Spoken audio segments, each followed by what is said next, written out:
What's going on, people? I'm gonna try to make this quick because I'm about to go for a run and the sun is about to go down.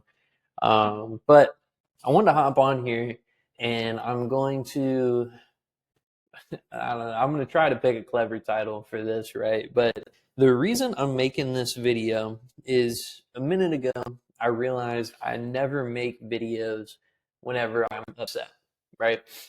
Typically, when I do that, I'm angry, because that's really like I'll either be angry or I'll be happy, and there's no real like in between, right? Um, but periodically, my brain will trick me a little bit, right? And my brain will tell me that things aren't as great as they really are, and in those moments, I don't want to talk to a camera about that stuff. Um, Typically, what ends up happening is I'll text my friends and be like, "Oh, dude, let's hang out. Let's go do something," because I want to distance myself from like whatever I'm feeling in the moment, right? And with this, right, when it comes to trying to distance myself from the thing that makes me sad, I've come to realize through years of going to therapy and many years of just like talking to people about this stuff, that's not the right thing to do. It's not the smart thing to just put distance between yourself and your problem, because eventually, right, your problems are actually a lot faster than you, and they will catch you, right? And at that point, then what? And I've been in the circumstance before where I've been caught by my problems, and that was not a fun time, right? That was not a very fun season of my life, because it definitely didn't just happen one day and then go away in 12 hours or whatever. It was like my brain for like 6 months, right? And now that I'm out of the military, I've had a few of these times where I'm upset, right? And I just kind of live in it, like perpetually for a little bit, right? First month out of the military, dude, I every single day struggled with the same identity crisis that people struggle with when they get out of the military. I didn't understand what the fuck I wanted to do with my life. I was just trying shit. I was just doing things that I haven't done in years, or I never even would fathom that I would do, because I was trying to feel something, right? And now today I sit in a different kind of reason for being upset, but in me being, upset, like I wanted to make this video, I guess, to talk about how I get out of it, right? How I get out of the hole and what eventually gets me back where I need to be, right? Now, what I'm going to explain in this video isn't really something that just like happens overnight, right? And one big caveat to all of this is I am extremely deep in my faith. I believe that everything and anything in my life, I bring into Jesus every single day. And that's how I live my life, right? Now, you may hear that and be like, why are you sad? You should probably read the Bible, right? It's part of it. But the that's kind of like the thing that I need to get out there immediately, right? Is I'm I approach things a little bit differently than most, because I want to have longer stints of not having these moments, right? Now, to I guess kind of give some context and open up a little bit, right? Because I have like it's mostly dudes who watch these videos. It's mostly young men. It's mostly young men like myself, and I don't know. I kind of want to give you guys something to relate to a little bit, right? Because ultimately, I am a believer that the more good that you do and the more good that you plan to do, the more bad will come to you, right? There's going to be more things that try to oppose you, right? And if we're sticking with my faith, that happens a lot in the Bible, right? Jesus got crucified, and they hung all the disciples up upside down and like cut their heads off, right? Not individually, but that happened to one of them. They were chased to the corners of the earth and murdered. Like, ultimately, trying to do good, it won't end as great as you hope, right? It's more so the effect of your living that creates these great things. But in my life right now, I've kind of reverted to something that I never thought would come back. Right now, about me, I grew up a little bit rambunctious, right? And I was always, I would never say that I was like just overtly terrible, right? Like I wasn't out here doing like crazy bad stuff. But I wasn't the best growing up, right? And if my parents are watching this, go ahead and stop watching it now, skip ahead by 5 minutes. But like I got in trouble a lot, right? And I did a lot of things growing up that were bad that I didn't get caught for, that were a lot worse than things that I got caught for, right? And ultimately, when you live that way, you kind of tend to surround yourself with people that are like you, right? When I was younger, I lived in San Antonio, and that was kind of my first time seeing people be bad. My parents had just gotten divorced. I was bad. I was angry all the time. I always wanted to fight people and shit. And then I moved to Houston, right? Boom. I developed these like childhood friends, and I felt like it got taken away from me, right? So I am seeking friendships. I become friends with a bunch of my new, like football teammates and stuff in Houston. And long story short, some of them were the best people, right? And I won't say anybody's names, right? But a dude that I was cool with that I sat next to in history class my freshman year, I remember him being arrested and like leaving school, right? I remember that. And I remember I remember this happening, and I remember like a month later they're like, dang bro, they just charged him with a body, bro. He just caught a body and they got it on camera. He really did it. He really killed somebody. And there he was gone forever, right? I'm never gonna see that guy again. And that was when I was 14, right? And the older I got, the more stuff like that started to happen. And it carried into my adult life, right? From the age of 14, every single summer, I had one of my friends, like somebody that I knew, and we dapped each other up. What's up, bro? Like all that stuff. For almost 10 years straight, I had at least one friend die every summer, right? Now, whenever I say die, it was always like they're my friends, they're young, right? It's not like natural causes that are killing these people. I had friends get hit by cars, die in car accidents, get shot. I had a friend who got sick and just like randomly passed away in his sleep, right? Like things like that where you slowly start to lose your sense of um, feeling, I guess, when it comes to things like this, right? If you were to ask me how I feel about death today, I would say that it happens to everybody, and I'm numb to it at this point, right? Because I've seen so many people that look like me and they sound like me and they talk like me who have been murdered, right? Somebody went up, boom, shot them, they're dead. And I thought I escaped that, right? I thought I escaped that. And another big thing, right? If you caught it earlier on, um, my parents got divorced when I was a kid, and me and my mom, we don't really have a great relationship.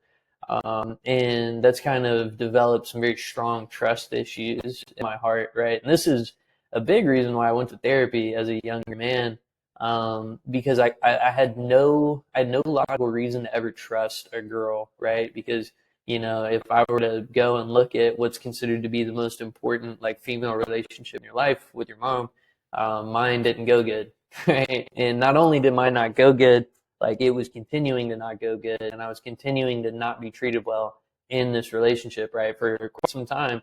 And eventually, I had to just like cut it, and ultimately that's like how that ended up happening. But it left this like residual effect of me not being able to trust girls that I was in relationships with. And if I did start to form a trust to them, I had this crazy tendency of finding not good girls, and those things wouldn't end well. And whenever those relationships would end well, I would take it so much more personally than my peers would, because they go home and they've never dealt with the things that I've dealt with, right? And slowly over time, I started to alienate myself from like the what I considered to be the average human experience because of these things, right?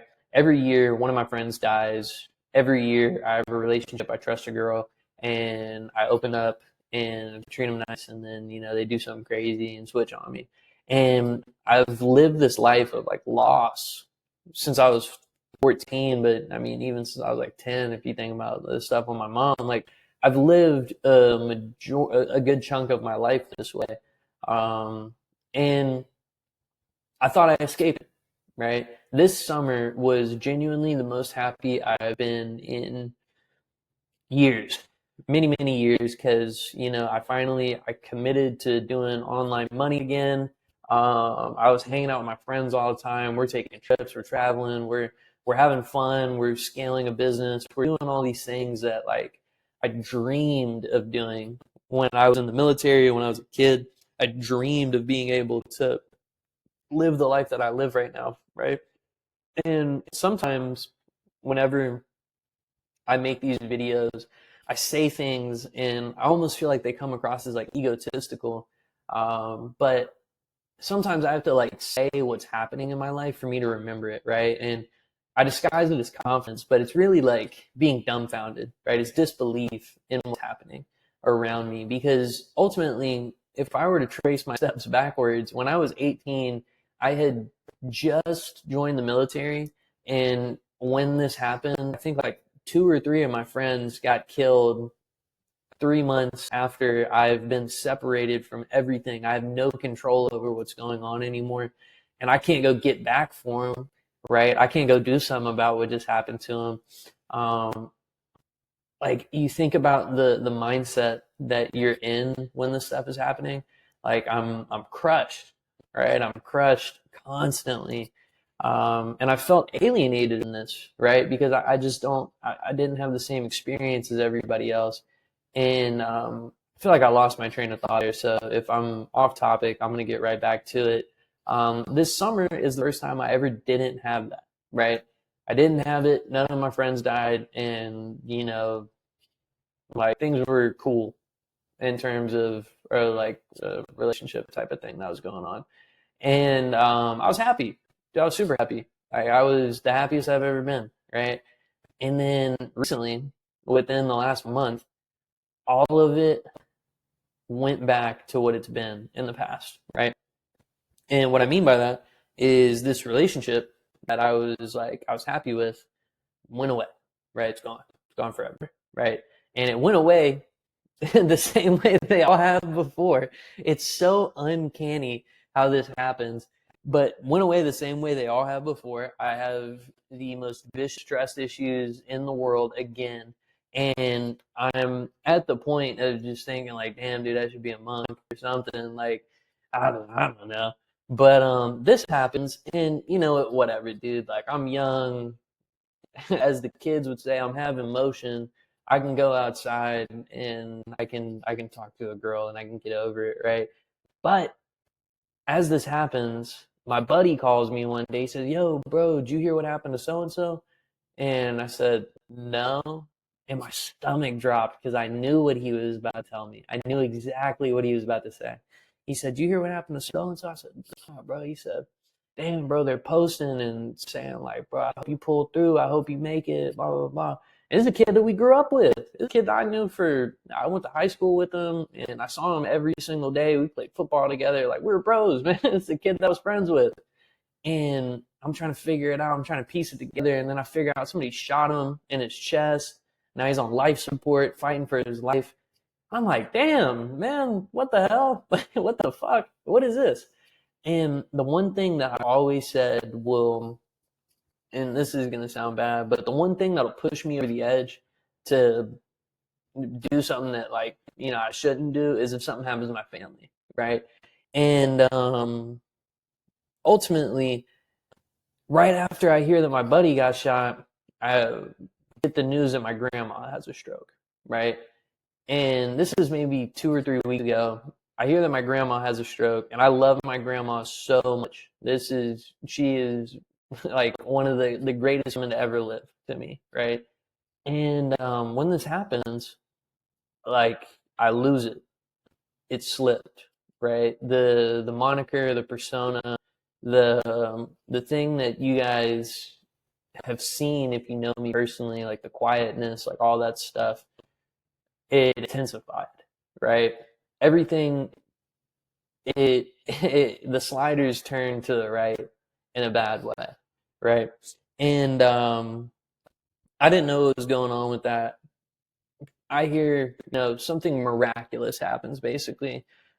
She ends up leaving the hospital a week later. Another week later, I guess last week at this point, I get a text that both my grandparents were in a car accident and they are in the emergency room and they're just like, they don't know what's going on with them at this point, right? And this is no thing, right? Especially working, like running my own operation, basically operating as a business in myself and having to get on these calls with these people every single day and try to sell them things. Like, I don't want to know about that, right? And I'm getting hammered with these updates. I'm getting hammered with all these reminders now of all these different things that I've tried so hard to distance myself from my entire life. I've tried to get the fuck away from it. And I just did a thought exercise right here on this notebook to the right of the screen that you can't see. And that is the reason why I'm making this video, right? Is because this thought exercise that I do is the reason why I haven't tried to check out of this hotel early, if you know what I mean, at this point, right? Um, so here on Veterans Day, it's fucking fitting holiday, right? The thought exercise that I did is something where I identify my problems, I identify what's causing them, and I identify how to fix them, right? And the thing that I do with these is it's not healthy, more than likely, but it works. So young men watching this, or young women, if you give a fuck to watch my videos, I doubt it. But the thing that I do is I take extreme ownership of everything, right? Now, it is not logical to assume ownership for somebody dying if you didn't kill them, right? I'm just like, there's literally nothing that you can do to control those things. So I don't assume ownership of that, but I assume ownership of the feelings that I associate with it, so on and so forth, right? And what I do is I ask myself, let me flip the page. I say, what is stopping me from X, right? What is stopping me from being happy? What is stopping me from success? What is stopping me from moving forward in this area? What is stopping me from this, right?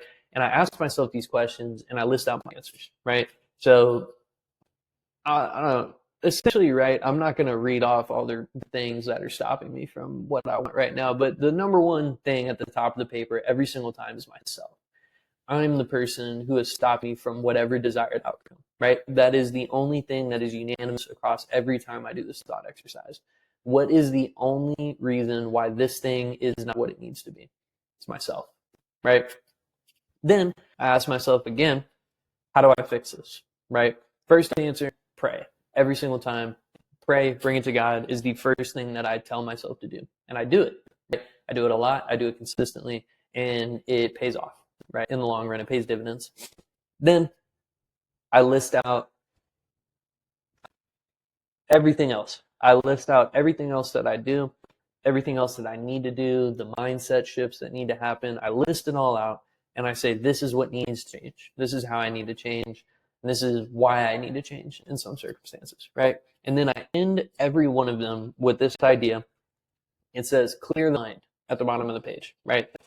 Now, whenever I say clear the mind, it means a lot of different things. Right now, I'm going to go clear my mind by going on a run. But whatever clearing the mind may be, right, is whenever I turn my phone off, I stop working, I stop engaging in everything, I stop talking to everybody for a little bit, and I truly just go put distance between myself and where I am in that moment, right? Because ultimately, if you've picked up on the theme, the cadence of what I'm saying, whenever you're trying to get away from something, right, that's the way that we're trained as humans to seek refuge, right? And what you need to do in these moments where things are just too much, you're dealing with too much, and you have too much going on, you need to distance yourself from yourself, right? Because right now inside of you, there is something in your brain that's telling your body that something bad is happening, right? But if you take consciousness and you look around at everything that's going on around you, it's not. Nothing's happening, right? Nothing's happening to you whenever you're having these thoughts. Things are happening around you, and yes, it's okay to feel bad about them, but it's not okay to let them fester and start to snowball and turn into greater, larger sums in your brain, right? You're not supposed to allow this thing to set up a bank account and make deposits to it in your thoughts, right? That is ultimately what we want to avoid. So what do you have to do? I think of it kind of like the that movie with the emotions or whatever, the thoughts in your mind. The little red guy whose hair is on fire and he's the angry one, that's yourself, right? That's the version of yourself that keeps on resurfacing all these bad thoughts and making all these terrible things come to your mind. And that's the part of you that, I mean, if you've been where I've been, and I guess you've kind of seen what I've seen, like that's the version of you that tells you that you should check out, right? That's the part of you that says like, "Hey, man, it's been bad for a while. Like, what else can you do, right?" That's that version of yourself, right? And that exists separately from your consciousness. So what you need to do in these moments is you need to clearly define that that little dude has showed up, right? And you need to say, why is he here? How do I get rid of him? Now I need to clear my mind, right? And when you go to clear your mind, you've already started the snowball effect. You've started what's called the upward spiral, right? Where you're saying that I'm going to get him out of my mind, right? And I'm going to start by clearing my mind, and then I'm going to work through the list of things that I need to fix. And then on the other side of that, the top list disappears, right? That is the simple thought exercise that I go through whenever I've come to these moments where I'm too anxious, I'm overwhelmed, I hate everything that's going on, I'm sad, I want to cry, I want to fucking throw up, I want to hit something, I want to do whatever it may be. Whenever I come to these moments, I stop, I say, why is it here? How to get here? What's doing here now? How do I get rid of it? How do I get rid of it effectively? How do I get rid of it for a while, a good long time? Now I'm going to go clear my mind and go do it, right? And I treat these mental episodes as if it's like a bull in a big old like rodeo pen, right? If you know anything about how they make rodeos so mad, or not rodeos, how they make bulls so mad, it has something to do with their male parts, and they do something to them, and the bulls get really angry and upset because they've been hurt. If you catch my drift, and they jump and they kick and they associate the feeling with the rider, and they try to gore the riders, they try to kick them and stomp them, and they try to kill them because they just hurt them. And ultimately, right, what do you see happen at a rodeo whenever the rider falls off and that bull is about to kill him? The rodeo clowns come out, right? The rodeo clowns come out, they distract the bull, and they get it to focus on them, to run around and tire itself out and lose that anger and like forget about what happened. And then they corral the bull and they put it back in the pen, and then the bull actually isn't really that fucking angry after it, right? The bull goes in the back of a trailer and it goes back to a farm and it goes home, and it's like, dude, can you believe what the hell those guys did to me? And him and all his bull friends laugh about it and they move on with life, right? That is the little red guy that dances around in your brain whenever things get tough, right? Whenever everything is overwhelming and it is just beating a hole in the side of your brain and trying to burrow its way out, what's happening in those moments is the bull is running around. You consciously are the rider, and you need to get away from them, right? You need to call in the rodeo clowns. You need to go do the things to clear your mind, right? To calm down the bull. And you eventually you put the bull in the back of the trailer and you send him back to his farm, and he goes and he lives there until you decide it's time for a rodeo, right? Now, all of this is, I say all of this to say there's always going to be another rodeo. There's always going to be a bull. There's always going to be a rider in this analogy, and it's going to be you, right? And the difference between a good bull rider and a bull rider who's great and is in the sport for 20 years is a great bull rider doesn't let the bull kill him, right? A great bull rider can sit there and buck and kick and do all that stuff with the bull as good as a good bull rider can. But the reason why some bull riders grow old and they keep on doing it is because they know how to keep the bull from killing them, right? They know how to say, "Oh man, this guy he's a little fired up right now. I'm gonna loosen my grip and just let it go, and then I'm gonna have to run out that way," right? The great bull riders are experts in not letting the bull kill them, right? And ultimately, that is the situation that you're in when you run into these encounters with the bull, right? You can either be a great bull rider and get away from the bull and not let it kill you, or you can be a good bull rider and ride that bull longer than the great one did. But whenever you fall off that bull, you're a little bit more tired, you're a little bit dazed, you're a little bit confused, and that bull's coming back to hit you right in the ribs, right? And if you don't get up and start to move around and try to run away, and if you don't call in rodeo clowns, if you don't do all those things, eventually that bull, he's not going to hit you at the top of his head, right? He's not going to pull up and kick you in the ribs and, miss all your vital organs, right? One day you're going to hit the ground and that bull, he's going to send his horns right through your chest. And that's a real grotesque way to put it. But the difference between being a great bull rider and being one who is just good for a season is not letting the bull kill you, right? Now, you watched all this. I appreciate it. I know this was a long one, but this is something that I actually care about. It's actually something that I go through quite a lot in my mind, in my life. And I wanted to give to you the simple framework that I follow to get away from the bull. My name is Noah Burton. I love you. I hope you have a great one, whether it's day, night, evening, afternoon, whenever you see this, whatever. Peace.